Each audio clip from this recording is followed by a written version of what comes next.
Hello, you're listening to Inking Neon. I'm Cullen McHale. And I'm Stuart Tanner, here to talk about this week's subject, which is plot. Or no plot. There's a long time running debate among authors, or maybe it's just a favorite question to ask each other. Are you a plotter or a pantser? Where a plotter is someone who carefully constructs their stories in advance with something that looks like the murder board in a murder mystery, putting together all the characters and ideas and carefully sketching out the twists and turns of the story in advance, like an architect with a blueprint, and then executing on that blueprint. That would be a plotter. By contrast, there are pantsers, or so the story goes, people who just make it up as they go along.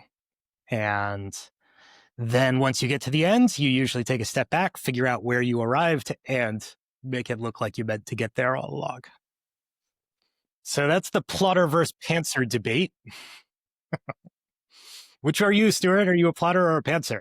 I am definitely a plotter, and I'm going to advocate for plotting, particularly if you're playing in the arena of speculative fiction, writing science fiction or fantasy or related genre. Then yes, I'm going to be a big advocate for plotting. And there's a fundamental reason why. Well, that's perfect because I'm a bit more of a pantser myself. So we'll lay out the arguments on either side. See, that's a phrase I'm never going to say. Not a pantser? I'm definitely not going to ever say, no, I'm more of a pantser myself. Yeah. Yes, well, there are a lot of things that a pantser might be. And I am almost none of them. But in the case of the pantser versus plotter debate, I will accept the title. Okay. I guess we'll lay out our cases. And I mean, the big idea behind, me saying that I'm definitely an advocate for plotting, particularly in speculative fiction, is because of, one maybe, or like two reasons. Let's start with two reasons. We can definitely add more. But number one reason is time. Time is so precious. It's hard enough as it is. You're living a life and you got to earn coin.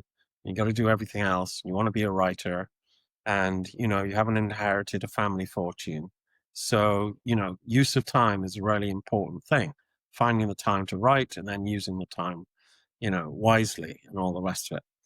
And one of the things that plotting helps you with is basically making sure that as you progress through the novel, you don't get fascinated by a little glorious little den off on the left and go down that route and start writing something that is not belong to that novel, but belongs to a different idea in a different novel. And it's a very good idea and it would be great in that other novel, but it doesn't belong in this one that you've already written a third of. And you really don't want to discover that after you've spent another few chapters writing about that glorious Dell and its story, and then realizing that you've gone way off from your main story and you have to cut it all back. You can do it that way, and maybe there's a panzer argument for that, but I don't think it's a good idea. I think it's a very good idea to plot, and from my experience, I would say most writers are around about 70%. What does that mean?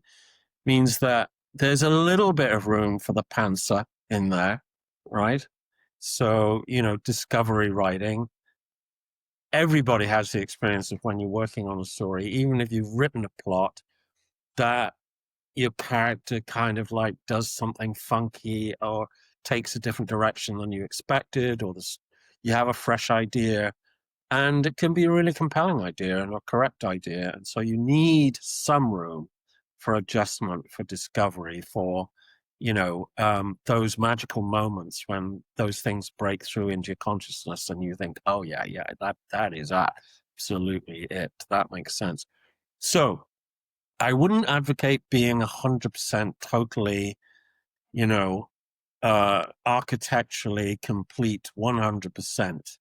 I think it is good to have some room for discovery, and so Well, that's the thing. But you're making all my arguments for me, but yeah, oh right, well as long as I think like if you're striking around 60 or 70%, then I'm happy for you and for me. I would I would first of all, I think you're absolutely correct that the Panzer argument, the like kind of thesis behind winging it when you're writing a novel or preparing a screenplay, is the joy of discovery. In a word, the joy of discovery. That exploration of the idea, when it happens organically, can be extremely enjoyable.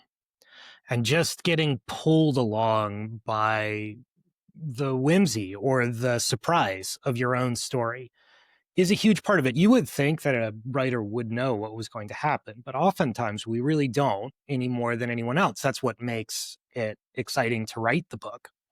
So that joy of discovery is really important. And I think it's important because writing a book or a screenplay is an immense amount of work, because you're not going to get much in the way of positive feedback from anyone beside yourself for months or years when you set out to write a novel or to write a screenplay. Um, it's not like posting on social media where you get immediate dopamine hits every time somebody likes it. Mm, You can be slaving away on a novel for years and not get a single iota of social credit. Or so really you've got to love what you're doing, mm, and that joy of discovery can be an important bit of catnip to keep you pulled along. mm. Wanting to find out what's going to happen can keep you going through the story. But that said, I'm not even going to argue with your point, your allegation that plotting is more efficient. I'm not. You Yeah, are correct. you If you know, have a plot and you can execute on that plot, that's going to be a lot faster. That is yeah, how people like Terry Pratchett can do 3 books a year. yeah, and I think that if you go through the plotting process, then you have every right as the writer to throw away your plot, uh, or I doubt whether you will entirely, but you might do partially due to the discoveries. But I think if you stride forth along the path, so you don't even know which mountain you've chosen to climb yet. Um, then you certainly can get lost along the way. I mean, it can be fun to get lost. You could end up in the troll's cave for all you know, and it could have a very interesting time there. I'm sure we've all done that occasionally. But whether that will actually produce a product that people want to buy Yeah, is another that's the question. question. You see, will Uh, that troll to cave make one hold of Stuart's arguments for riches? him, Yeah, it may or there it is a may huge not. advantage to plotting in that when you're plotting a book, you can see its wholeness and you can know in advance whether it is a thing that is worth doing. There's Exactly. a real risk in exploration writing. In at the end of the way, you've got a product that is compelling to you, but that no one is going to pay you for, right? That might be impossible to market. And And marketing is important, actually. yeah, right. And from experience, I mean, how many manuscripts have you read? How many sort of, we both do, have done and do creative writing teaching and workshops and speak to writers a lot and everything. I mean, how many times have you come across, the biggest challenge for most writers earlier on in their career is not getting ideas. It's not about creativity. That's never the problem in my experience. It's usually more about being overly complex, overly ambitious, trying to do too much, trying to cover too much ground, and not knowing what your principal themes are, and all the rest of it. And so, the one big thing is like the plot is for the writer. It's not for the reader. It's for you, the writer. It's a tool that you are going to put together to help guide you as you are producing a book Yeah, or yeah, screenplay. Yeah, when you walk out into that wilderness, right, you have a map with you. Now, if you decide to go off the trail because it looks more interesting, you can do that. But at least on your map, you have like your map, and it's telling you your plan for the day, or for the 2 years that it takes to write a novel, or whatever, if you're lucky. Um, that there's a little mountain you're going to climb, and then a slightly larger one, and then a really big one. Um, and this is the route, and it has a name and an end product. And you may meander a bit. That's fine, and you're still going to discover quite a few things along the way. But at least you're striding out into that wilderness with a map or a GPS if it's science fiction. And the theme, you touched on something there that I want to echo, which is the utility of knowing your themes in advance. Yeah. Because the themes that you're exploring come out in every metaphor you use, and you can use metaphors in every paragraph of your writing. And if you're doing it right, there will be metaphors not just in the literal syntax of your writing. There will be metaphors in the scenes and in the composition of scenes, metaphors that come out in the subtext. Mm. And all of that can only really happen if you have some sense of what you're trying to say. It's just very practical to know what themes you're working with. It doesn't have, it's not something like Stuart is saying, it's not something that you prescribe to yourself. And it's not a run of medications where you have to do X, Y, Z at exactly these times. It's something that you prepare for yourself, and then you digest it, and it becomes part of your consciousness as you're working, and it comes out naturally. You shouldn't be having to do it consciously. Yeah, Working with themes, I you mean. know, there's a simple test you can do for yourself. If you ask yourself, like you want to write the book, or you're writing a book and everything, and someone asks you, "What is it about?" Okay, and if you start giving an answer that's basically telling them the story, then that's not the answer to that question. Okay, so if you ask the question, "What is Star Wars about?" then you could say, well, there's this guy, he's just living on a farm, and da da da da, da, and start describing the story. But there's another answer to that. What it's about is that guy, Luke Skywalker, ultimately learning that there's this force in the universe, and that he is going to align with the benign side of it and learn to trust it. That's what Star Wars is about. I think And very practically speaking, that knowing what your book is about in terms of a log line of a pitch, in terms of how you would answer if you're sitting at a book fair and a book buyer approaches you and says, "What's your book about?" Knowing the answer in advance makes it easier to write your book, easier to market your book, easier to finish your book and move on to the next. Those yeah, three things are not necessarily every writer's highest priority, but they are working writers' highest priorities. yeah, So if you want to absolutely. be doing this for work, you need to know the answer to that question, and it's very helpful to know the answer to that question in advance. Yeah, and there's something really, really sort of like really essential about this, and it's a beautiful thing, as David Lynch would say, is that well, when you work in science fiction, you work in fantasy, right? You create these complex worlds, and political systems, religions, empires, and rebels, and corporate enterprises, and some metaphysical stuff going on, and all the rest of it. So there's all You this, get like, drawn into your story.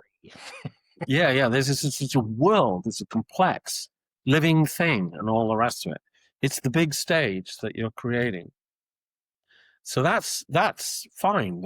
That's where all that complexity and everything exists. But the through line for in terms of the plot is like I was saying about Luke Skywalker, is actually there's something that's actually quite often, if you look at the core of a story, It's not as complex as you think. It's actually, you know, fairly simple in a way. And, there's a great virtue to that simplicity. There really is. And we'll talk more about that as we get into maybe some specific examples. So that to take it back to plotting, one of the goals of doing a plot, of taking the time to produce a plot document in advance of doing a draft, is to be able to succinctly describe what your book is about. One of the deliverables in a plotting process is a 2-sentence pitch that can say to anyone what makes the story interesting and why they would want to watch it or read it or buy it. And that is an immensely useful thing to have, not just because we want to sell our stories, but also because during the writing process, knowing what you're making, it's like a carpenter making a table, right? Like, what are you making? It's a table, right? Knowing that what you're building is a table is an important thing to have in mind when you are when you are a carpenter, right? Uh, you may do things that a less skilled carpenter might not recognize as being pieces of a table. You might be doing some creative version of a table that would surprise someone who doesn't know what you're doing.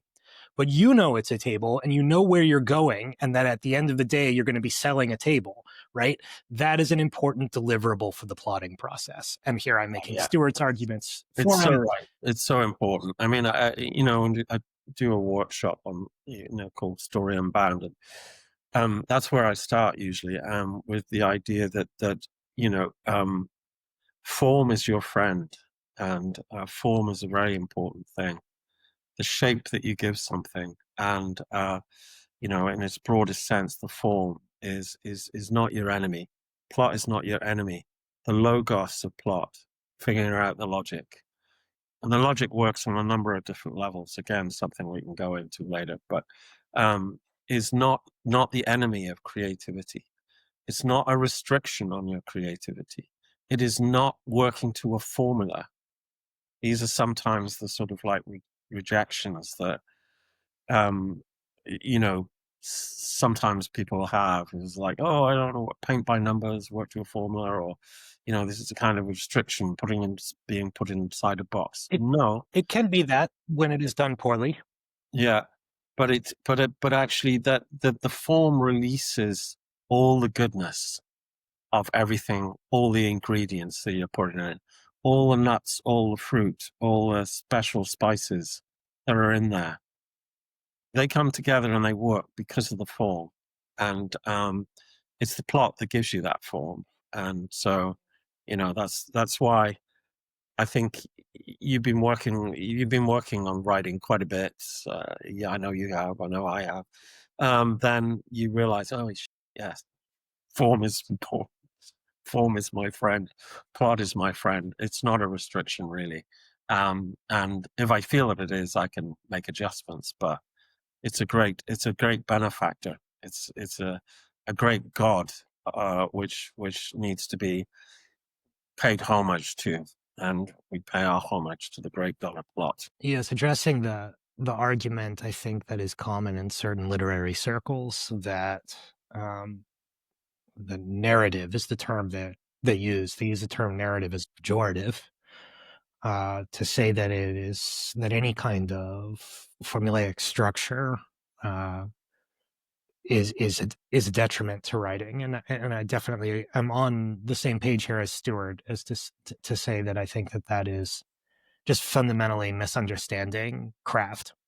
And Mm, if you have a writing teacher who tells you that plot is not useful, then get a different writing teacher. mm, Plot is the same as learning. It's like an artist learning to draw shapes, learning what perspective is. right. It's like there are structural things you need to learn in order to transcend them. And one of those is how to plot a story. Now, there are a lot of ways to plot a story, and some of them Here I'm thinking of Save the Cat, a very famous plot outlining book, um, have the tendency to result in highly formulaic stories. Mm, Uh, in the same way that a cookie cutter is going to produce the same shape over and over again. An artist might learn to trace a cookie cutter, but they wouldn't like use the cookie cutter necessarily over and over again. Like it's a tool in their tool chest. mm, It's not a prescription for how art should look, mm, right? The same is true for any kind of plotting device that you tend to use. mm, Um, I have a question for Stuart because I tend to be more of a pantser. So we've been kind of extolling the virtues of plot.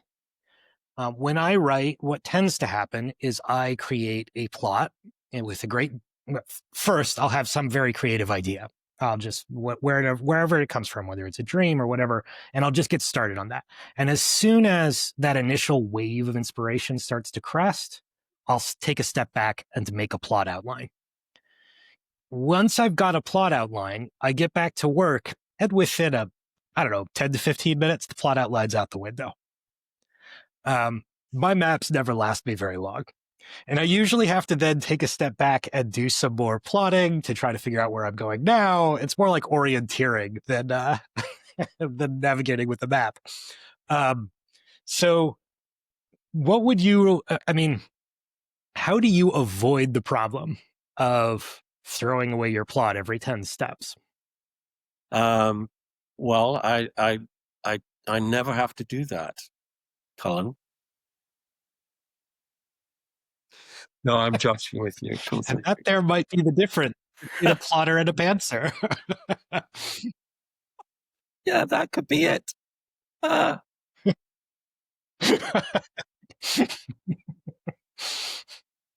uh, oh well,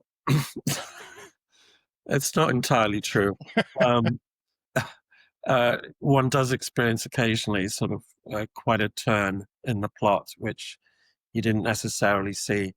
You know, it's an interesting thing because I think that uh, I would say that you know, if you have plotted to a fair degree, and I stick around the 60 to 70%, it actually makes it easier to adjust the plot than not.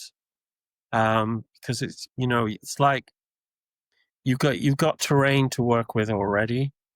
And I think that because of that, you know, you have a certain level of confidence in the story that you've mapped out, and you can see how. Uh, I don't like writing a story where I don't know what happens in the third act, um, or the fifth act. Sometimes people say, you know, novels have a fifth, five acts. And I can see the logic of that, but you know, that final section. You know, if I don't know what happens in that final section, that makes me queasy, you know. Um, and Hmm. so, how do you know what happens in the final section if you don't know what happens before it? In a way, well, you can. It's interesting. I mean, you can have gaps, but you certainly need the broad strokes. I think if you've got the broad strokes, you're okay. You don't need in every detail, but you know, my plotting actually goes to another level because I don't just write the plot. I write the exposition of the plot. So, you Hmm. know, when you write a plot, it's like it's the logic of all the story for you as the writer. But the exposition is how it comes out in sequence on the page. And so then I break down all the scenes in the book. So and then I write notes on every single scene. And the logic for that is because I think that if you think about what you're trying to do when you write a novel, you're trying to play different characters, and it's all you playing those different characters. You're trying to do the scenery, do the action, create the dialogue, make sure it fits with the story.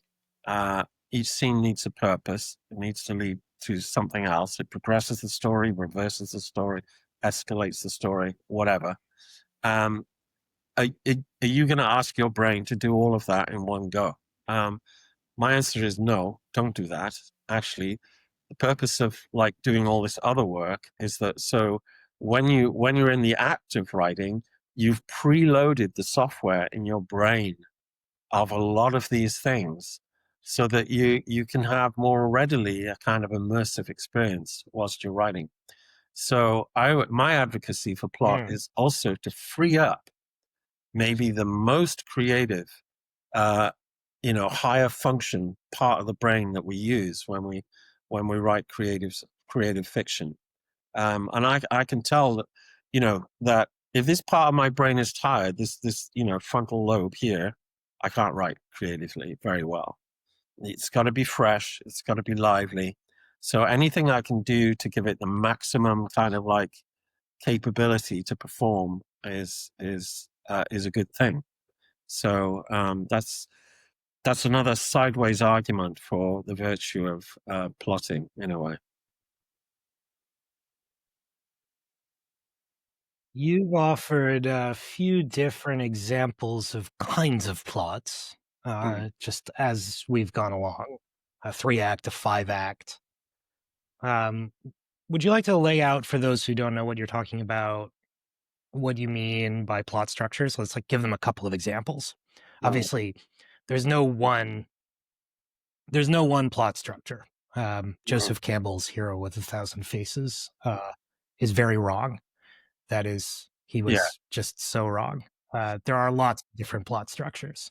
there There's are. not just one. He Yeah. was only able to claim that there was just one by ignoring a lot of others. Um, there have been many efforts to enumerate them all. And different tools are useful under different circumstances. So it might be worth laying out a few. Well, I think that's a really useful exercise. I would say, maybe that would be an entire kind of other podcast session where we could do that with examples of each one, because there are many different varieties, and some allow for um, you know um, the world transforming more than the main character, and the main character being a kind of catalyst for the change in the world more than the other way around. So there's all sorts of things like that you can do with story, that is quite interesting.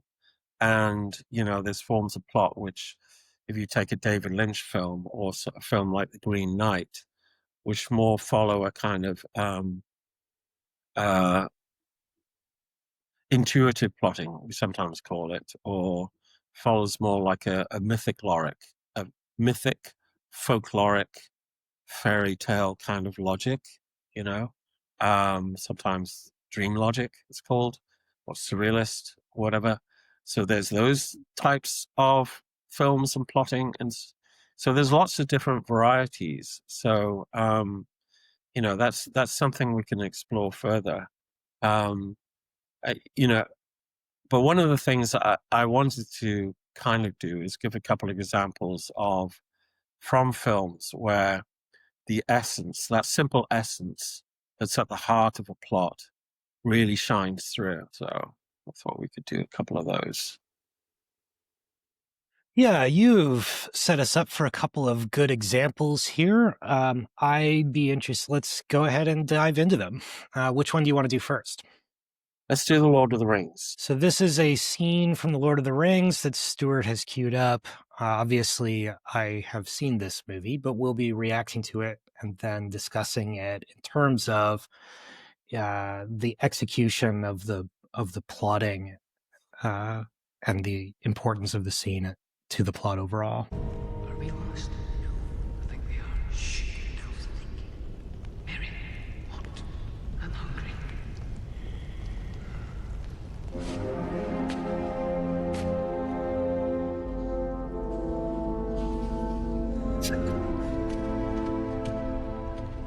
There's something down there. It's Gollum. Gollum. He's been following us for 3 days. He escaped the dungeons of Barad-dûr. Escaped.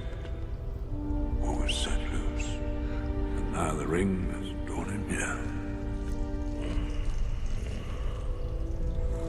He will never be rid of his need for it. He hates and loves the ring, as he hates and loves himself. Smeagol's life is a sad story. Yes, Smeagol, he was once called, before the ring found him. Before it drove him mad. It's a pity Bilbo didn't kill him when he had the chance. Pity? It was pity that stayed Bilbo's hand. Many that live deserve death, and some that die deserve life. Can you give it to them, Frodo? Do not be too eager to deal out death and judgment. Even the very wise can assume ends. My heart tells me that Gollum has some part to play yet, for good or ill, before this is over. The pity of Bilbo may rule the fate of men.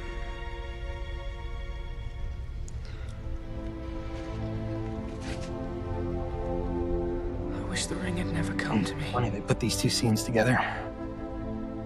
I wish none of this had happened. So do all who live to see such times, but that is not for them to decide. All we have to decide is what to do with the time that is given to us. There are other forces at work in this world, Frodo, besides the will of evil. Bilbo was meant to find the ring, in which case you also were meant to have it. And that is an encouraging thought. Classic. Legendary. Classic. Yeah. My memory is a little fuzzy. I've read The Lord of the Rings until it fell apart. It was my first great love in literature, but I think that's actually two scenes in the book. Really? Where Gandalf is talking about Smeagol and where Frodo says, I wish it had not happened in my time. Those are both bits of dialogue that are more or less directly from the books, but I think they're in two different places. I could be wrong about that, but I'm pretty sure. Well, I mean, these are rare scenes in a way, and they're very pivotal. And particularly in the case of that scene in Lord of the Rings, the film version, it's actually something that doesn't always happen, where the film is directly addressing its main theme. And so, as is often the case with fantasy, in the world of fantasy, the moral order is a little bit less complex than in science fiction quite often. So you have light and dark, really, in a more clear sense. Sometimes in science fiction, fantasy, that's true also, as in, Star Wars. And so, it's a beautiful scene because that point at which Frodo says, I'd wish he killed him when he had the chance. Pity you didn't kill him. And then Gandalf says, pity. It was pity that's, stayed Bilbo's hand. If the whole of The Lord of the Rings, the entire story and the ending would have been a failure without that central point of the compassion of Bilbo Baggins, right? The mercy that he showed and the understanding and the humanity that he showed.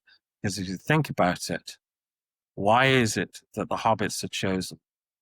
Why is it that Frodo can get the ring all the way to Mount Doom? And it's because of the quintessential quality of goodness, which is the least corruptible form of goodness in the entire Middle Earth, in contrast to humans as well. There's no man or woman who could have carried out that task, because the hobbits were uniquely, in a sense, innocent, pure, but not in a way that was so important for the story. And there is your central, simple premise of the plot, the central point, the central essence of it. And also, Gollum, of course, helps them get to Mount Doom. And in the end, actually, Frodo fails, right? because he succumbs to the powers of red. Spoiler alert. Oh shit! Oh, I just everyone see it. I think we're okay. If you haven't seen The Lord of the Rings yet, it's not going to be us that spoil it for you. Damn. uh, Okay. yeah, Um. but no, I think you're right. And what I hear you're reaching for in describing the essential importance of this scene is the statement of the theme, the statement of the overall message that beyond just a catchphrase, I Yeah. mean, as catchy as those lines are, Yeah. it's also deeply captures what makes the whole debate of the story, the debate um, between a willingness to let others live and a willingness to enforce your will on them. Like Frodo says, if only we just killed him. But Gandalf immediately says, no, that is not what will save us. Yes, Mhm. of course, we need to fight the orcs or Sauron, but what will save us is not the fighting. Um, it is the forgiving, which is kind of an interesting and complicated message in a Mhm. book that is largely about armed military conflict, Mhm. or at least features quite a lot of armed military Mhm. conflict, right? Yeah. That the message of all of this, the message Tolkien presumably found in the trenches in Guam, was that what saves us at the end of the day um, is not the guns uh, or the charging cavalry. Mhm. It's the care and the companions. Yeah. Absolutely. And obviously, it's it's had the particular time and experiences of the history of that time, the recent wars and all the rest of it, which is a context behind Lord of the Rings. And that scene sets up, it foreshadows the story's resolution, defines the moral law, a world of Lord of the Rings, and it sets up the transformational journey of Frodo. It does a lot of work. There's a lot in there to unpack, but it also is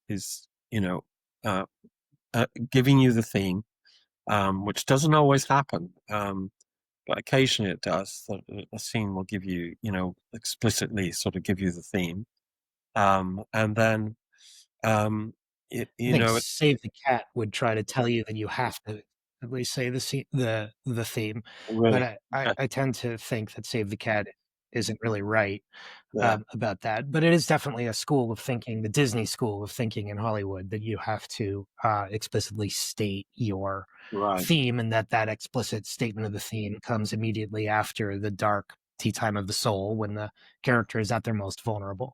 right, Um, there is a value to those kinds of tools. I just think that prescribing them is very risky, at the risk of becoming quite formulaic.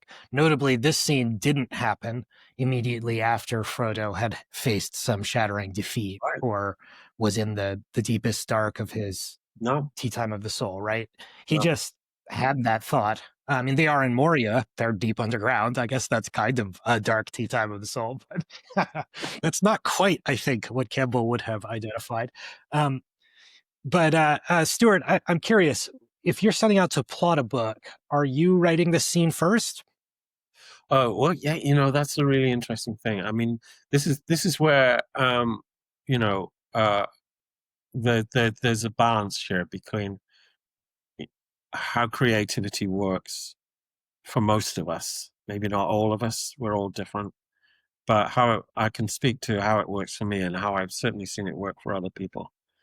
When one talks about having a plot and the logos of it, the logic of it, which has to be on a number of different levels, um, then it doesn't mean that you know you're y- y- y- you're not also working by a kind of visionary process as well. So no, definitely not. One's not necessarily starting with that quintessential scene. I think that a book can start anywhere. It might start in the beginning for the writer. It might start at the end. It might start in the middle. You know, you, I mean, David Lynch used to say that, like, I get my ideas, like, I'm standing in a room and someone's throwing playing cards through, through the door. And I'm just, he's just picking them up. And they're not in any particular order. And then, it's kind of like putting the order that David Lynch thinks that you work. Stuart got disconnected there, but we're back from our temporary disconnect, and you won't even know the difference. We'll cut out all that madness. But we have forgotten what we were talking about. Let's see. I think we were just talking about David Lynch and his often used metaphor of getting ideas, like someone's throwing playing cards at me through a closed door. We reference David Lynch a lot because we both at various times have worked for him. Phenomenal person, David. Always a pleasure to get to work with David. He I would say probably sits at the extreme far end of the Pantser end of the plotter versus Pantser debate. He never had anything even remotely like a plot in mind in advance. And often I've heard some great stories about him effectively lying to studio execs about having a plan for what he was planning to do. But speaking of David Lynch, actually, we're not going to. Stuart's next example is from Dune, the Denis Villeneuve version of Dune, not the David Lynch version of Dune. It's not the David Lynch version, although there is a little comment to make about that afterwards. Yeah. Yeah, I would argue based on my everything David said over the years, he would probably be relieved that we're not going to be referencing the dude that bears his name but none of his decisions. Okay, so we shall play the scene from the Denis Villeneuve interpretation of Dune. Mighty, only tribe leaders can speak. If you wish to share your voice, you must take his place by defeating him and returning his water to the well. You think I'm stupid enough to deprive myself of the best of us? Taking my life, Usul. It is the only way. I'm pointing the way! Slow down. Unara sot! Undao ferzihi! Nefribit kumuni!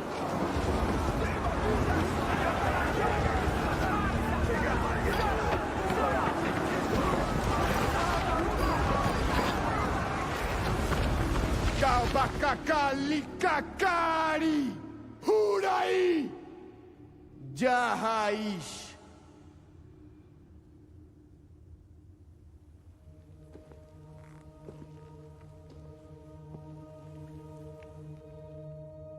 But you think you could have a chance?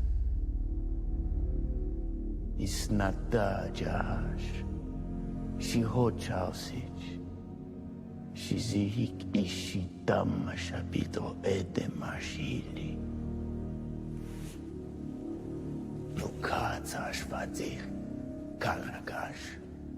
Uzulfa bit nair gevi barta wadzir. Jura hagari imashneriya kala jeske obit. Hardahaud. O erle chausi jura abzir sihi secure to femni. Dune. Is that again? Marty.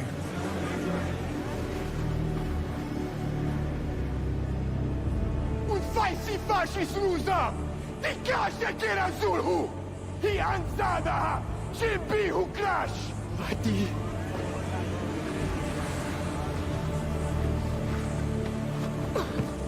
Marty. Geshisha. Chi. Shidgim shari. Sakakaib. Shuba Hoki.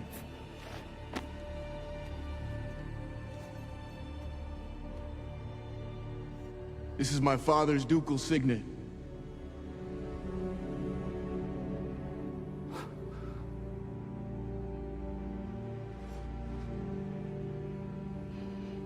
I am Paul Muad'Dib Atreides, Duke of Arrakis. Erudi Dina Heshidani, Nelishan Al-Gaib, Rui Di Menaruk, Ashidi, Nelishan Al-Gaib.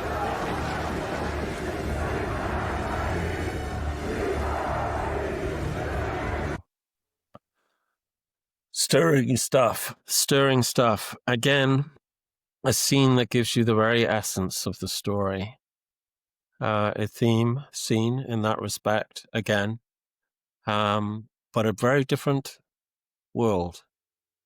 And a very different message. And a very different message, yes. It's, wow, it's fascinating stuff, right? Because this is the turning point, again. From just moving from passive and survival to active, which is always a very key transition point for a principal character. They often are in a passive position quite a lot to begin with, not always, and then they have to shift at some point to the active.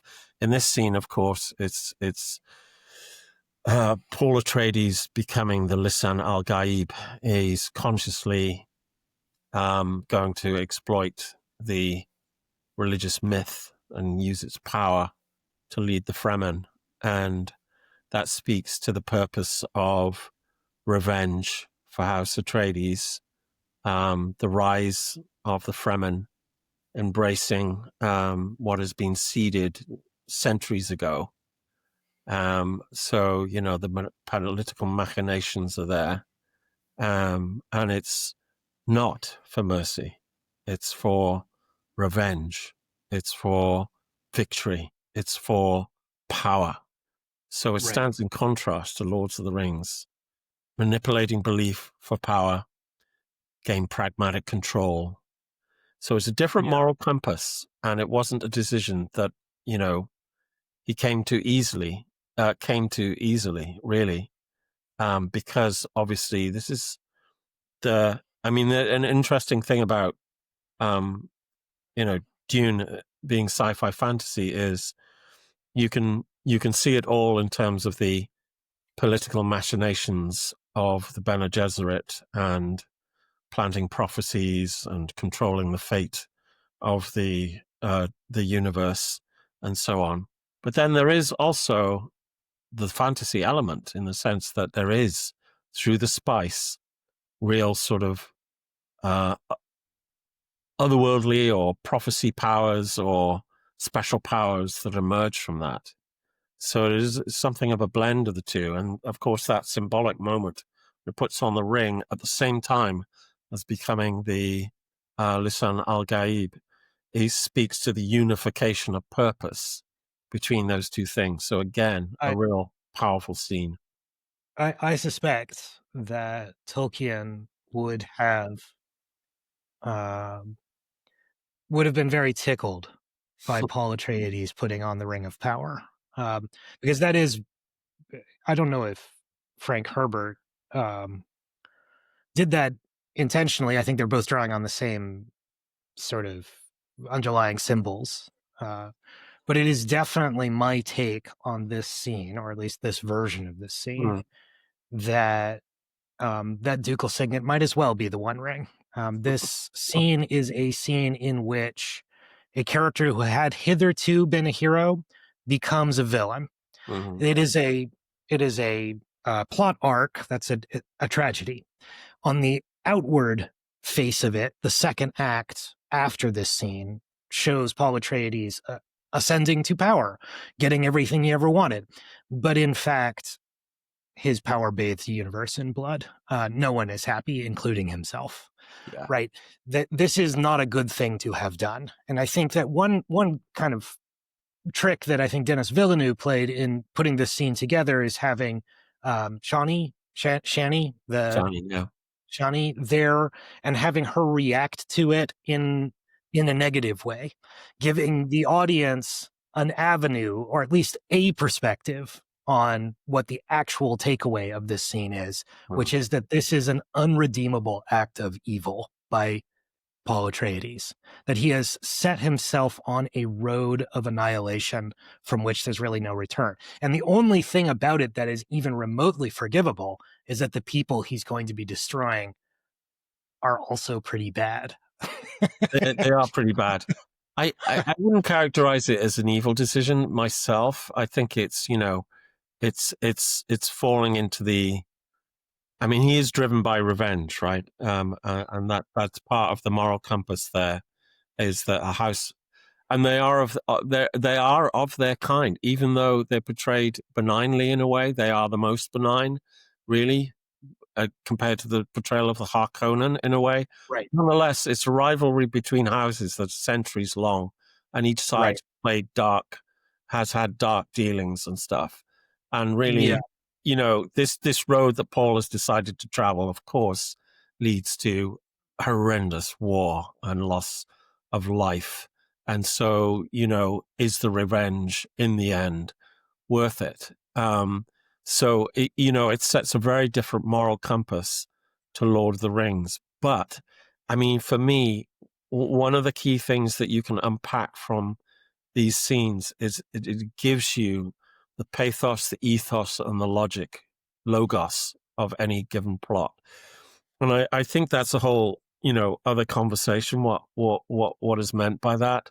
But if you unpack these two scenes, you will get all of that. And for me, if you synthesize those in the story, in the essence of your main character or the plot or the main characters, then, you're doing well. You're probably onto a winner. You really are sort of having a beautiful clarity in the form of what you're doing. And it's not that complex, like we were saying. It's just not. Yeah, sometimes the best guide is the simplest. The best outline to try to follow is the simplest of ideas. You point to Pathos, Logos, and Ethos. I'm kind of curious what you meant by that. Well, it's another level of plot, actually. So if you, I mean, I do think that this is sort of part of the work. This is the sort of boiler room of the plot. This is where you do your blood, sweat, and tears on plotting. I think is to understand that those three levels of any plot need to work. Logos is basically the logic of the action, the motivations of your main character and all characters in your book. Pathos and of physical circumstance. Yeah. The decisions, right, game design decisions you've made in building your world, right, the physical consequences of things need to all have basic physics and logical things need to follow from each other. It at least extends according to the rules that you've set out. cause and effect in the world that you have created, and understanding the logic of the powers that you've created, how they work, how far they go, how far they don't go, what consequences they have. All this is the sort of like the boiler room work for plotting. Pathos is the emotional logic. It's to do with motivation. It's to do with those key sort of decisions, relationships, and so on that need to make sense also. And one that we've talked about before, which is really, really important, and it's one of my pet peeves, is when the ethos hasn't been thought through, or the ethos is kind of damaged or overthrown or just disposed with in a very, unsatisfactory way. An ethos is, broadly speaking, the moral compass of your main character. It's the needle. It doesn't matter where it starts, but it does matter how it gets shifted, how it gets moved, and where it moves to. And that's the ethos part of the equation, and that also needs to make sense. So all those three, the logos, the pathos, and the ethos, all need to make sense. And as I said, that if you really have, and I'm not saying one has figured all these things out. I know I haven't right at the start when you're writing, But I think if you get them in alignment and they make sense, you will produce something that's deeply meaningful and satisfying for your audience. So when you're talking about putting together a plot, doing the boiler room work of plotting a story, whether it's a screenplay or a novel or a whole series of novels, um, you would think of it in terms of the logos, the pathos, and the ethos of the as all being ways to look at, am I fulfilling these things? Are these things making sense? Are they following from each other? Are they Yeah, reasonable? yeah. Because let's look at Paul Atreides, right? Why does he make that decision to use what he knows is the planting of the Bene Gesserit and their work to manipulate the Fremen for their own designs, which are very dark and about control and power? When essentially, he starts off with this sort of this boy coming into manhood and so on, and the father is sort of like benign and all the rest of it, sort of quite benign influences around him and all the rest of it. It's a huge decision with massive consequences for the universe. So it can't come out of nowhere. And of course it doesn't. The foundation for that shift in that needle is very well laid out and I think very effectively laid out for that momentous decision to be made and to feel as though it's legit and it feels authentic. It's not surprising. And it's not a nasty surprise or like right. way out of character or, where did that come from sort of thing. So, Stuart, I think this is a really interesting toolkit that you're kind of laying out for how to look at plotting. I think we're coming to the end of our hour, so it might be time to make our kind of summary statements. Stuart has been arguing largely in favor of doing plotting work, and I've been arguing sort of in favor of discovery, maybe not super effectively. But I would like to make a closing argument in favor of discovery, which is we've talked about, so Stuart is talking about logos, ethos, and pathos as sort of bandwidths by which you can measure and restore integrity to a story. And I think that these are really useful tools, but in my process, I would tend to find them to be useful in revision rather than in the initial plotting. So once I've got a whole story draft and I start looking at it and going, something is not right here, that's where I would start reaching for tools like what you've just laid out, checking whether the character's integrity is correct throughout, whether this surprise is really properly set up earlier, and using prescriptions like looking at the ethos, logos, and pathos. I can imagine a mind capable of doing all the plotting first and then applying all these things and then just writing it and letting it all fall out. That is not my mind. When I start writing, I very often don't know the outcome of a fight scene when I start writing it. And that's what makes it kind of exciting to me, and I hope exciting to my audience. And if I don't know the outcome of the fight scene, then I certainly don't know what's going to happen in the scene following it. When people have their lives on the line, right? So for me, the process of discovery draws me through the narrative through the first draft, and then tools like Save the Cat or A Hero with a Thousand Faces, both of which I think are very wrong, might still supply some language for asking the question, what does the audience expect? And how am I using their expectations?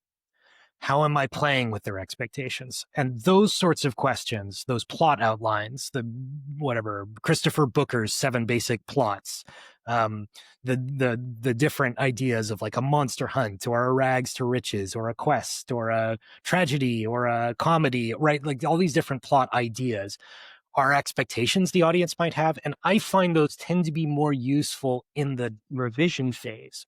But when I set out to write a rough draft, starting from a blank page, what I consistently found myself overusing them.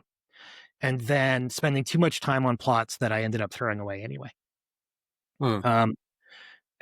So what I have found for myself a tool which I'd love to share, which is it comes from Aaron Sorkin. Aaron Sorkin, yeah. It comes from Aaron Sorkin. He said in a master class, all you need is a character and a problem. You have a character who has a problem, you've got a story. Hmm. I think this is a pretty good prescription, but I would add to it that it is very helpful to also have a setting. If you don't have the setting in mind, then you can't do any of that game design work, which is so important in the preloading for science fiction and fantasy, in designing the world that they're going to be operating in, and so on. So a character who has a problem and therefore is motivated to go on a journey, and therefore there's going to be a story, whether they succeed or fail. That will get you through there, but you also need a setting. And as we have so often said, you also really, it's very helpful to have a theme, to have an idea of what your overall motion and emotion is driving toward. And those 4 things will get you there, at least in my experience. And if I've got those 4 things, then the rough draft will fall out of me wherever it will. And then at some point I will start applying some more plotty related tools to recover from the terrible mistakes I've made. Yeah, well, I agree. I don't actually myself use Pathos, Ethos, Logos, sort of tool in the point of writing a plot. So yeah, that's true. It's more like something you can apply later and appreciate and understand. That maybe can help you out. So I don't do that myself. I somewhere in the back of my mind, but I'm not really conscious thinking about that at all. I do also think that when, it's great when if you immerse in your character, you're especially important with your principal character, or characters, then, they do come to life in such a way that you really know you've immersed in a character when the character surprises you, right?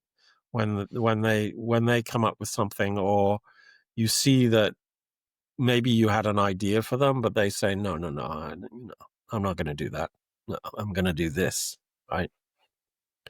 And so you do need to leave room for that, because it is, like you said, part of the joy of the writing, to have that. If I write a fight scene, I don't always know where it's going to land either.